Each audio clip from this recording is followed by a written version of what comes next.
বিশ্ববিদ্যালয়ে যারা ছাত্র সংসদ নির্বাচনে যারা জয়লাভ করেছেন, বিশেষ করে ধরুন বিপিজিএস এনডিএস সহ, তারা প্রত্যেকে গত কয়েক বছর ধরে অর্থাৎ তাদের সময়কালে তারা প্রত্যেকে ঢাকা বিশ্ববিদ্যালয়ের হলে অবস্থান করেছেন এবং তৎকালীন ছাত্রলীগের রাজনীতির সাথে তারা মিলেমিশে রাজনীতি করেছেন।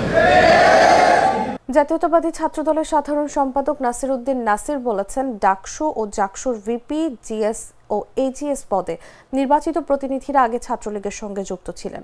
বিগত স্বৈরাচারী সরকারের আমলে এসব পদে নির্বাচিত সবাই ছাত্রলীগের সঙ্গে সম্পৃক্ত থেকে হলে অবস্থান করেছেন এবং ছাত্রলীগের কার্যক্রমে সক্রিয়ভাবে অংশ নিয়েছেন। মঙ্গলবার রাজশাহী বিশ্ববিদ্যালয়ের শহীদ সুখরঞ্জন সমাদদার ছাত্র শিক্ষক সাংস্কৃতিক কেন্দ্রে ঐতিহাসিক 7ই নভেম্বর জাতীয় বিপ্লব ও সংহতি দিবসের আলোচনা সভায় তিনি এসব কথা বলেন।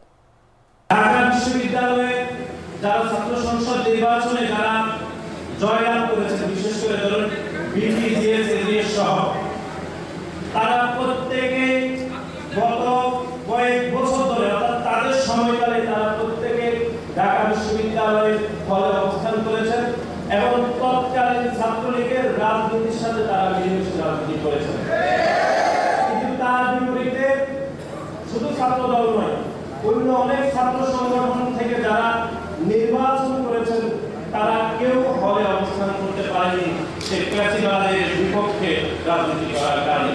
সুতরাং ঢাকা বিশ্ববিদ্যালয়ের কাছে আমরা একদম গণঅভ্যুত্থান পরবর্তী সময় থেকে আমরা বলে আসছিলাম যে একটি ছাত্র সংসদ নির্বাচনের জন্য যে লেভেল প্লেইং ফিল্ড দরকার, সেটি ঢাকা বিশ্ববিদ্যালয় কোনোভাবে এটি নিশ্চিত করতে পারেনি।